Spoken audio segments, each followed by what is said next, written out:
Good evening. I should say good Shabbos. How are you? Shalom, shalom.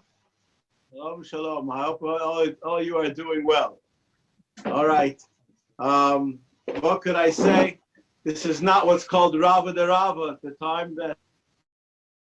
times in our life of Shabbos, but Mitzvah Shem will try to bring the lights of Shabbos into Shabbos beforehand. Mitzvah Shem, we should be zeicha to do that.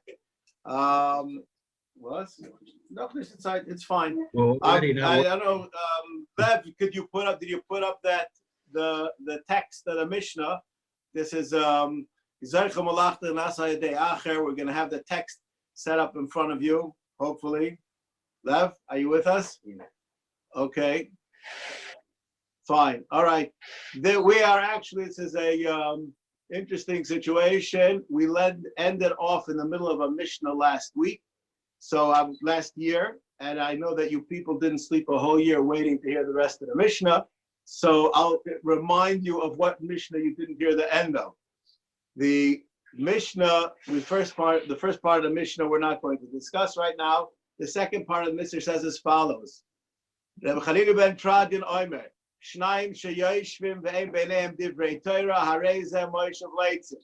If people are together and there is no Torah, beineihem, ve'em beineim divrei Torah, we'll spend a lot of time discussing that in Mitzvah Shem if we have time. If there is no, then there's a moishav leitzim. Moishav leitzim means a place where leitzim come together. What are leitzim? We'll discuss that too. Shenemar, how do we know? It says in the pasuk, "Moishav leitzim lo yoshav," and you shouldn't sit together with leitzim. Avo shnayim sheyesh b'neihem divrei Torah. If you have two people together and they do have Torah, Shrina shruya b'neihem. The Shrina, what you do to me? The Shrina is shari by them. How do I know that? As it says in the pasuk, "V'az nidbaru yirei Hashem ishal yireyu." The people nidbaru. We'll discuss in Mitzvah Shem. What is that word nidbaru? It became spoken one to the other. Vayakshev Hashem vayishma. HaKadosh Baruch Hu lent an ear and he listened. Because it was sefer zikaron lefnei yirei Hashem with a choish ve'shamo, and it was inscribed. Ein yala shnayim. One would think that this is only true if you have two people learning. Minayin afilu echad sheyoshev v'isik b'Torah shakadosh Baruch Hu kovei lo schar. That HaKadosh Baruch Hu. Anybody want to translate that word kovei lo schar? What does that mean? Ari, what does that mean? Kovei lo schar. Oh, I don't have a problem. I can look over here at the bottom. It says a translation. There must be a translation over here. Okay, designates reward for him. What an interesting translation. Okay, kovei, I mean designates. Anybody want to give a better translation than that? But definitely we understand that we're going to have to explain what those words mean. How do we know that that's true? Shenemar yeshev b'ada v'yidom. A person sits alone, and the classical translation of that word in this week's parsha, vayidom arom, and he was quiet, kinotel olav, because he receives reward for that which he did. Okay, tachlis, you can get rid of the text now. Tachlis, what is the point of the Mishnah? The point of the Mishnah is that it's important to learn, and if you don't learn, you're a letz. Okay, that's a nice start of a Mishnah. And I would have thought that it's important to learn. Should there be a difference between one person learning, two people learning? What is the Mishnah talking about? What is the Mishnah telling us altogether? I think the first thing that has to be explained is what is litzonis. What does the word litzonis mean? We all know that a letz is a jokester. What is a jokester? What does it mean when a person is a jokester? I'll first give the translation, the explanation, which I heard from my Rashiva, should be well. And I think that this encapsulates many of the explanations that the Rishonim have. Litzonis means taking things out of proportion and exaggerating them. That is litzonis. You have a person who has a little bit of a lisp, so somebody, right? So that's called litzonis. You make litzonis of him. Why? He has a small little blemish, and you blow it well out of proportion. That's called litzonis. We know that Korach was a letz. Why? because he found a way that we can have a situation where there was a Levi and a Kohen, and he took something away from Almana. So this proves, the 1 in a million case, this proves that Torah is not from Sinai. That's Latzonis. There will always be exceptions to the rules. There will always be funny situations. So anybody who does such a thing, he is called a Letz. What does that have to do with a person who doesn't learn? Why a person doesn't learn is called a Letz. What does that have to do with it? The Mefarshim, the classical Mefarshim, explain it a little bit different. And I think this is very important, the explanation that they give, because it'll give us a whole different definition of how Litzonis really ruins our lives. When is there Litzonis? We have somebody who does something which does not fit his personality, does not fit his stage in life. He does something which is odd for his stage in life. That we see as Litzonis. In other words, imagine what would happen if you would see a man who's 85 years old eating one of these big lollipops with a bib on. So we would laugh at him. Why? Because that's just the wrong thing for that guy to be doing. Okay, it's out of proportion. It doesn't belong there. And it's a deviance from what we will call Seichel HaYoshar. A person who deviates from Seichel HaYoshar, he is a Letz. Now, I'd like to say over a word that I heard from Shalom Shadron. Could be I even heard it from him in person. I don't recall.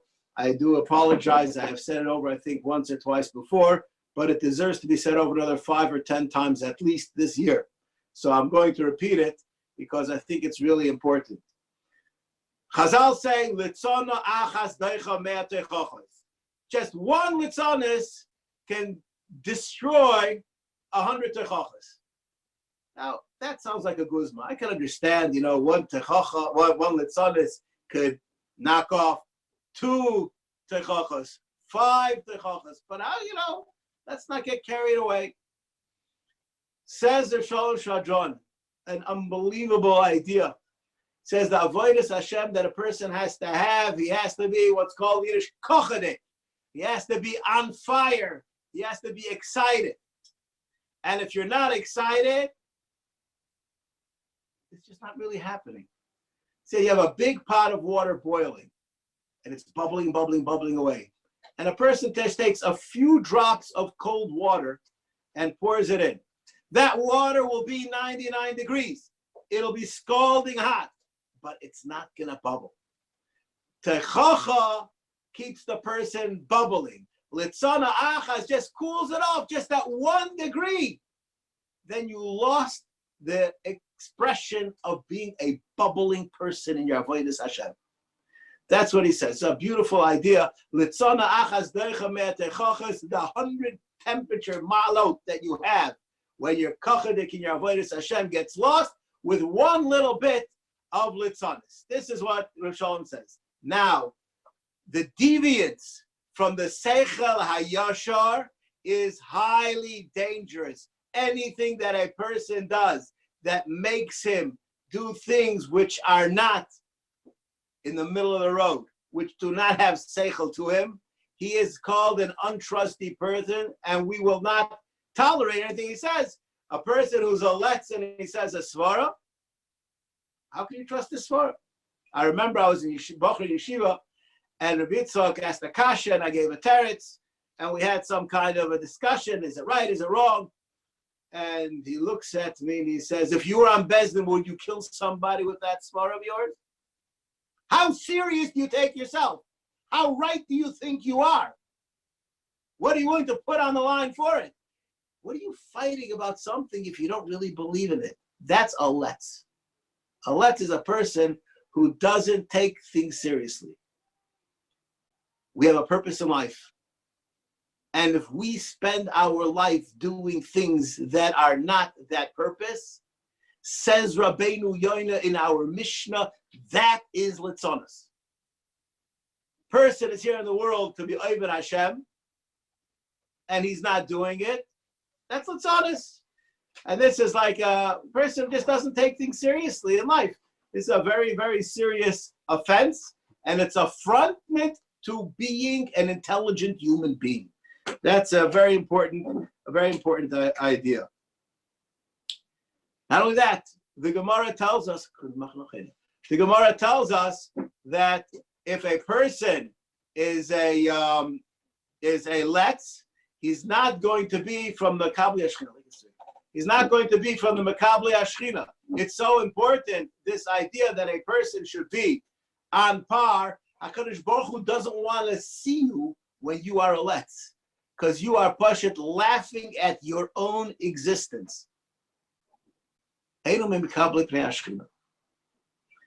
would like to share with you a story told by Rav Shalom Shadron, and I had the zechia of hearing him countless times. Every time made the last time pale in comparison. It was an unbelievable speaker, and he was unbelievable. Let's ba'avodas Hashem. He could get you laughing at yourself and realize how off track you are in an unbelievable way. And Rav Shalom Shadron was at, I think, a Sheva Brachas or something like that. Then Rav Shach was by the Sheva Brachas. And Rav Shalom Shadron said a shtickle Torah. And Rav Shach, the Gadol Hador, says, well, that's a wonderful pshat. I said the same thing. And Rav Shalom said, you're just joking. You're saying a litzanis. You don't mean that you actually said the same pshat as me. You would have said a better pshat. All of a sudden, Rav Shach got very serious. And he said, litzanis? There's no room for litzanis. And Rav Shach told Rav Shalom Shadron at that Sheva Brachas the following two stories. Rabbi Kiva had a son who was a big Talmud Chacham, and he went to meet his shver. His father came with him to go meet the shver. The shver was also a big Talmud Chacham, and the shver fired the son of Rabbi Kiva, and he was very impressed. And when they all finished the faher, so Rabbi Kiva said, so what do you think of my son? Where's the shidduch holding? And the shver, the supposed shver, said, he did great, just the shver, the mechutin, I don't know about him. So Rabbi Kiva, who was an unbelievable onav, he said, what's wrong with me? Maybe you could tell me what's wrong with me, and I can fix what's wrong with me. So the person realized just he's making a joke. And you see, here's the Gadol Hador is taking it like so seriously. He said, no, I was only joking. He said, joking? Litzonis? He grabbed his son's hand and he ran away. I'm not going to have a mechutin who's a letz. Story number one. Story number two. The Shagis Aryeh, who was a very outspoken poisek, and he didn't mince words, and he would argue with anybody who he felt was wrong. He had two bochrim that came to him, or two avrechim that came to him for smicha. This is going to be good for those who understand Yiddish.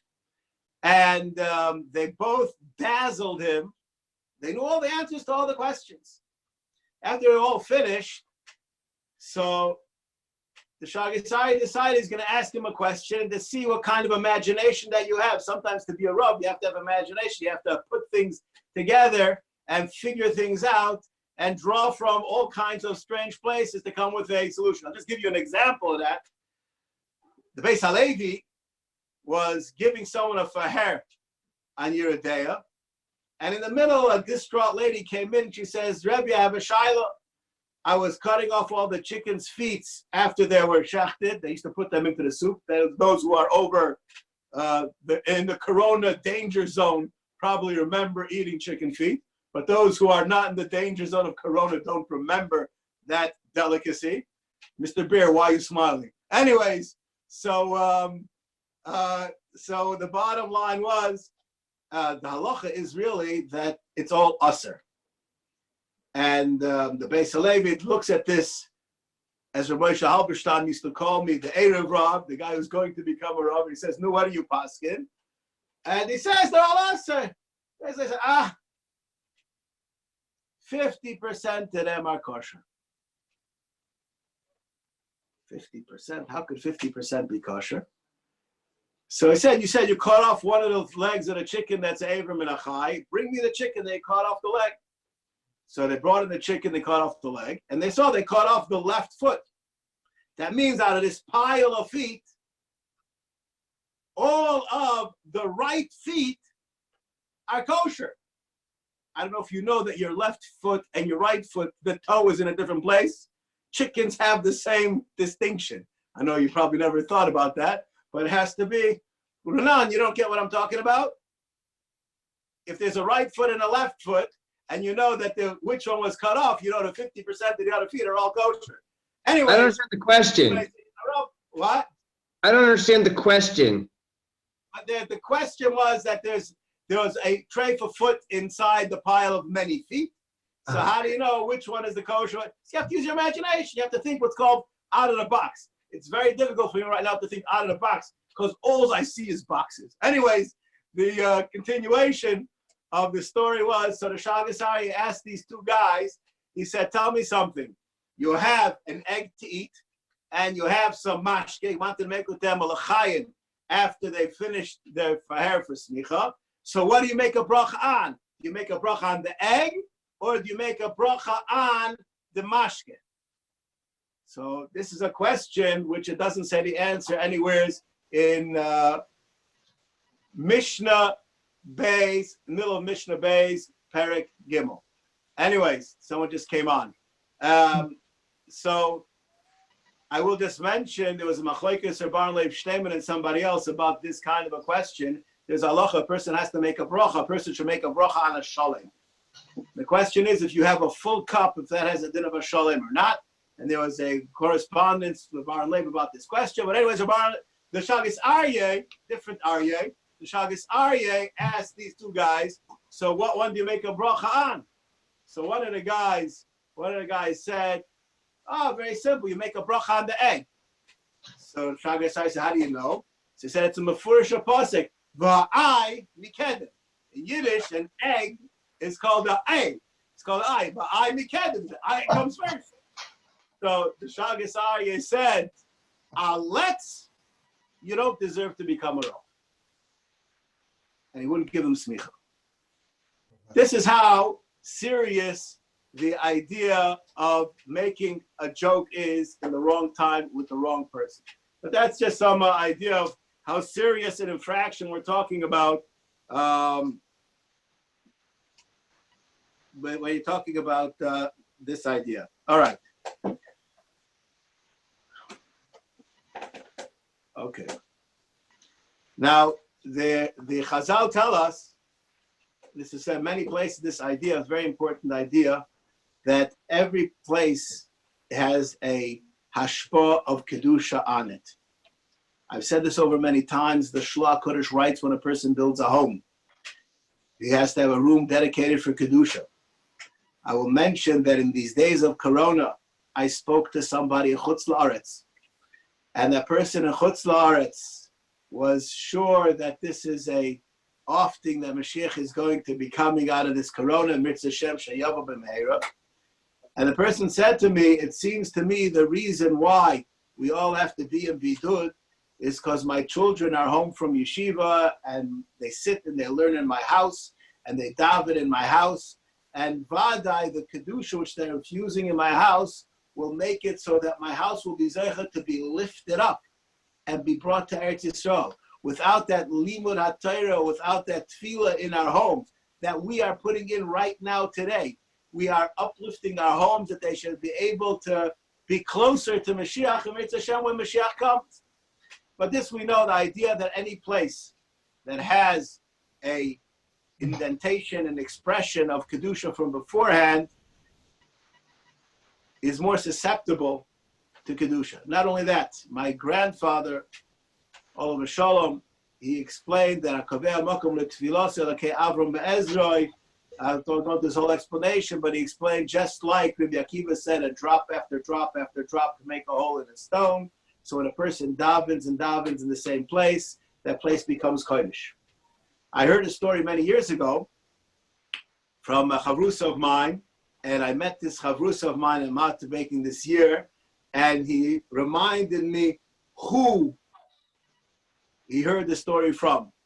We have a mutual friend. His father is still around and is from the last of the Nevardika Talmidim. And he remembers when he was young, there was a shul in the shtetl that he lived in, if I'm not mistaken, that anybody who davened on a certain seat in that shul had unbelievable kavanah. And the legend has it that the Vilna Gaon, when he traveled through Golos, he sat in that seat. And because of that, anybody who sat in that seat had an unbelievable upsurge of kavanah when they davened. So I'd just like to share with you a story which, the clock is ticking. The clock is ticking. The clock is ticking. I heard once from Rabbi Zev Leff, we are all born with a disease that's incurable, which is called death. And from the time that we're born, every second that we live, we're getting closer to that uncurable disease, except obviously if Mashiach will come, called death. So when a person hears a clock ticking, he should become concerned, frightened, galvanized into action to do avodas Hashem, because there is not so much sand in the hourglass. One of the Rebbes, one of the Talmidim of the Chayzim in Lublin, yarshin from him a few things, and he went on a trip someplace, and he had to pay for his lodgings. He didn't have any money to pay, so he told the innkeeper, was from a Jew, he said, I could take from my possessions, these I inherited from the Chayzim in Lublin, take whatever you want. And he said, he decided to take a watch, because his wife said that we could use the watch, because this way we could remember when to milk the cows in the morning. And they hung up the watch in the barn. What happened was, a short time later, one of the different Talmidim of the Chayzeh was passing through the same area, and he asked the same innkeeper if he could stay someplace. He said, the only place I could put you is in my barn. There I have room in my barn. And he went to sleep in the barn. And the innkeeper heard this fellow. He was up a whole night. He wasn't able to sleep at all. In the morning, he asked him, why are you up? Why were you up a whole night? Was it uncomfortable in the barn? What a strange question. Anyways, he asked him, was it uncomfortable in the barn? And he said, no, the mattress was fine, but that clock that you have, that watch that you have, where did you get that from? That's what couldn't let me sleep. So what do you mean, where'd I get it from? I got that from, that's a Yerusha, that from the Chayzeh that came to me because some of my parents said, wow, I never saw a watch like that. Every clock, every watch that I see, when it ticks, it reminds me I'm going to die. That watch, when it ticks, it's pulsating, Mashiach is coming, Mashiach is coming, Mashiach is coming. Because the Chayzim of Lublin lived a life waiting for Mashiach to come. Even his watch, after he died, 20 years later, was pulsating, Mashiach is coming. That's the effect that a person could have on his chvetzim. That's one story. What can I do? I'm a child of my mother, and the Soiru Shoish Avoida, who was from the great of the Anshe Avoida, Ad Kedei Kach, that the Balatanya traveled 2 weeks to come to light his pipe, and he went back home. He said it was worth it to travel 4 weeks just to light the pipe of some person with so much Yiras Shamayim. So what could I say? The Yisrael Sha'avodah mushal is a mushal that I learned from my mother. My mother, Al Shalom, taught me, and I actually possess today this frying pan. I have a cast iron frying pan that my mother, Al Shalom, gave to my wife when she decided she's past the age of lifting weights. Anybody who knows what a cast iron frying pan is, that's like really a heavy thing. Now this cast iron frying pan had, I don't know how many kugels were made inside of it. If you have a choice to make a kugel in a new pot or a pot that's full and saturated of kugels, everybody knows that the one that's saturated will make a way better kugel. So too a home, a Beis Hamikdash, a Beis Hamedrash, a room, a stender, that there were divrei Torah said on that place, it's infused with so much kedusha, anything that happens there will become that much better.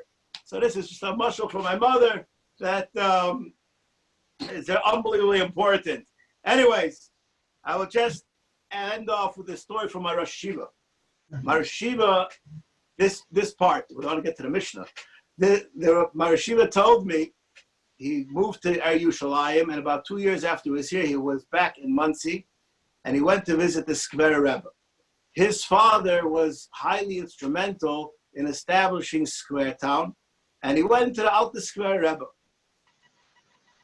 He went to Alta Skver Rebbe, who was the first one in America to make a totally Jewish community detached, babidud, detached totally from the secular world.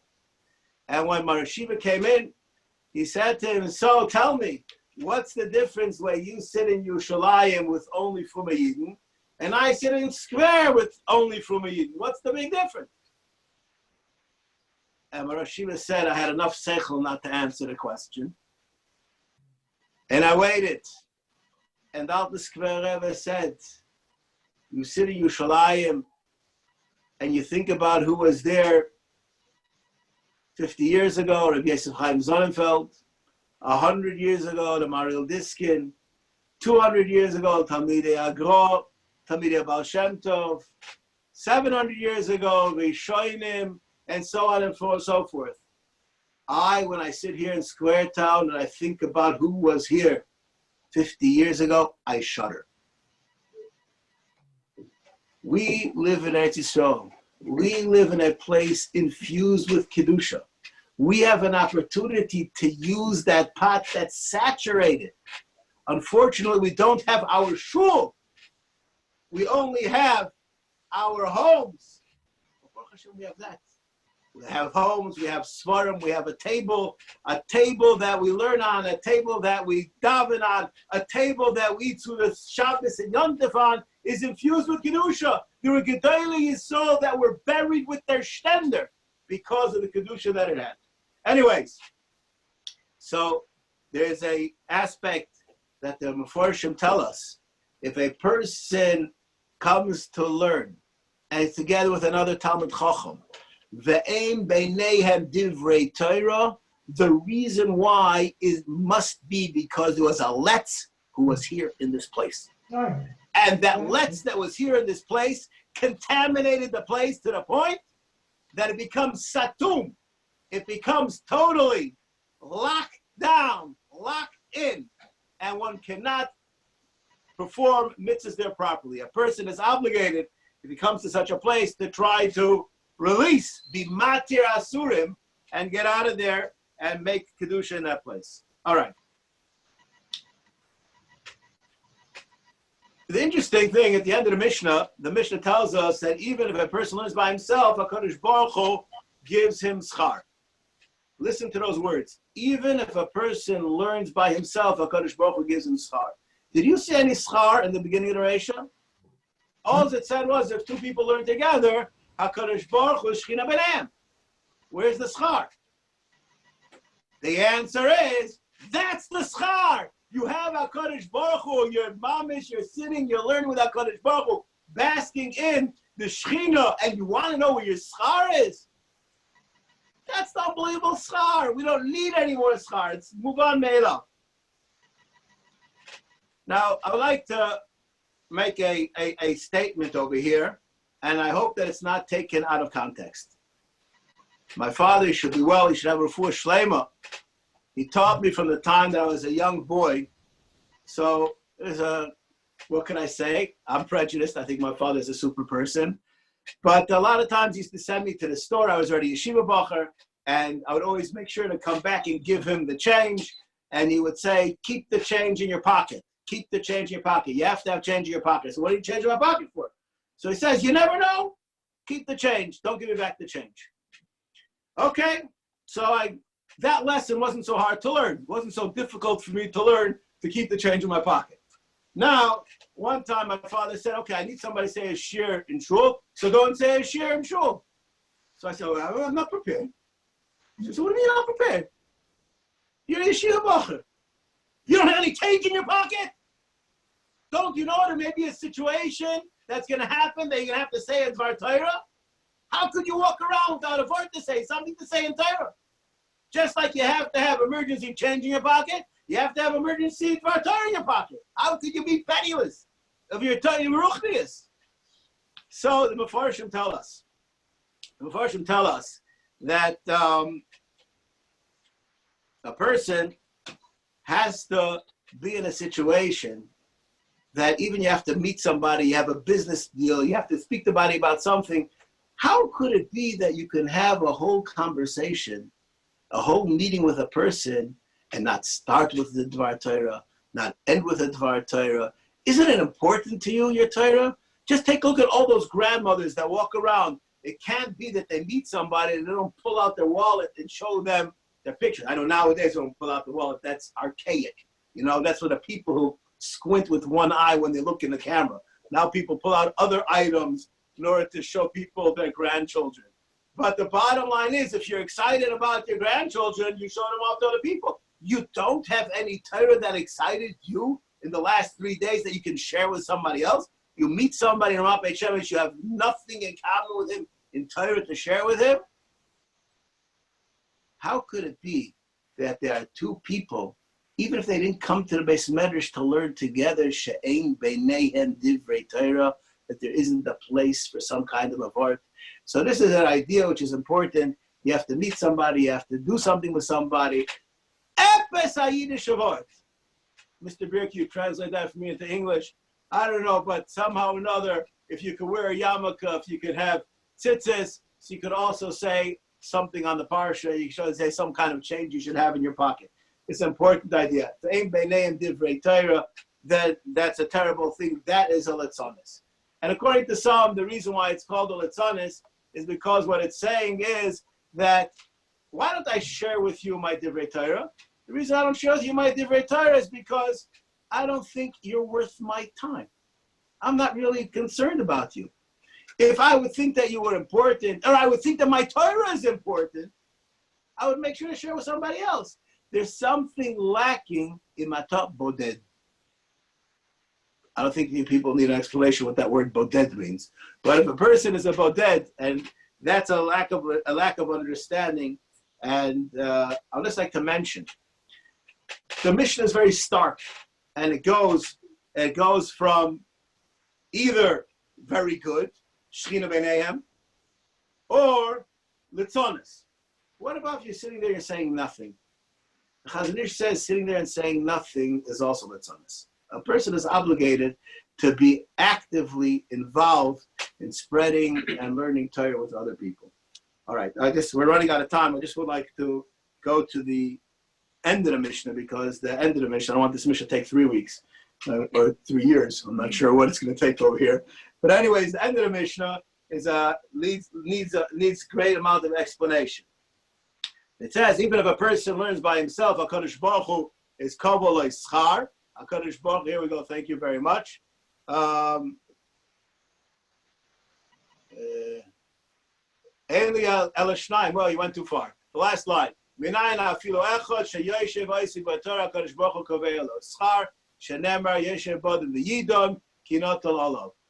like to share with you a thought which I had just recently.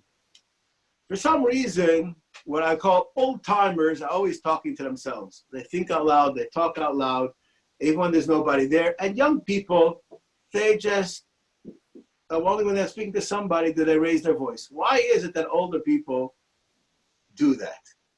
I don't know, but I'd like to offer my understanding. I believe, and this I learned this really from the Chafetz Chaim, a person who, what says in English, he speaks it out, he expresses it to himself, he understands it clearer, it becomes clearer to him.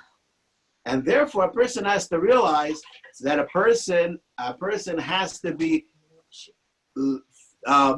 vociferous in his limud Torah. The halacha is a person learning Torah, a person is supposed to learn Torah out loud. Ve'eshev badad v'yidom. Now the Mefarshim are busy. The word Vayidom, as I translated it, it usually means totally quiet. The Rambam and all the other Mefarshim say there has to be some kind of a kol demobadaka. There has to be some kind of voice. When a person is learning, he's supposed to be enunciating the words loud enough that he himself can hear it. It's very important that a person does so. And HaKadosh Baruch Hu is kovei lo schar. There's an unbelievable background to the pasuk that's being brought over here. Malachi Anovi is giving a nevuah about Klal Yisrael when they went into Golus. They went into Golus because they were oiz in the Torah and they did not do the mitzvahs with the right amount of fire, as we said. And here you have a guy that everybody else is watching the Super Bowl. Everybody else is out there watching the stock market. Everybody else is driving around in their boat. They're doing all kinds of things. And he's the only one in the Beis Medrash. That, if you take a look at the pasuk, that's who we're talking about. But that person is Moser Nefesh for Limud HaTorah. A person, I believe nowadays, people find themselves, and this is a funny thing about being bidud. You have so much time and so much to do, and you can't do anything. You just can't pick up the thread. The person who's a boded and still he's able to have Tmidim Kesidrom, he has his regular storm and he does his right thing. That person, HaKadosh Baruch Hu, is koiveya lo yischar. What does it mean, koiveya lo yischar? First, the Gemara tells us, Avera machaba mitzvah, ve'ein avera machabe Torah. A person who does a mitzvah, even though he did a mitzvah, if he does an avera, so we can have a balancing act, and you could lose that mitzvah. But a person when it's Torah, the schar that he gets is kavua. It cannot be taken away. The Maral discusses this barichas in many places. Unbelievable thing about a person who learns. He's a kaveil schar, and his schar has to do with that he is sitting there learning with HaKadosh Baruch Hu. That lonely person, when there's nobody else there, he has that special place with HaKadosh Baruch Hu.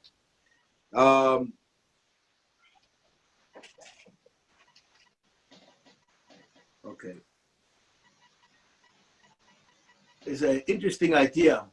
A person, there's a thing called the Moshev Leitzim, and Shnaim Sheyoshvim, and the Ibn Am Tveikosh Shechina Beinehem. Why isn't it called a Moshev Shechina? If there's a Moshev Leitzim, why is there a Moshev Shechina? So, a tongue-in-cheek, there are those who say, you come into Beis Medrash, and, you're like on not super excited, you're not super nothing, and you walk in Beis Medrash and you want to see where's the action. So you see a few guys in the heated debate and learning, and you see a few guys in the corner like having a nice time, saying over a nice vart or something, maybe a vart, maybe something else. So where does a person naturally gravitate? Person sticks his nose in and sounds like, wow, that's a heavy learning lumdish conversation, I'm getting out of here. So what happens? That place doesn't become a beehive of activity. But when there's latzadas going around, for some reason, always a crowd gathers around there. A person wants to know when you walk into Beis Medrash, wherever you find a bigger crowd, go the other way. Okay, that's what we learned from this Mishnah. This idea, it's a very important idea. All right, I guess we'll time is it? We'll stop over here. Okay, everybody have a good Shabbos. And when you're doing Pirkei Avos this week, have me in mind that should be Zaycha, that we should all, Amir Hashem, have a Shabbos, Mole Midos Tovos on our way towards Amir Hashem Mashiach Tzidkeinu B'Meir.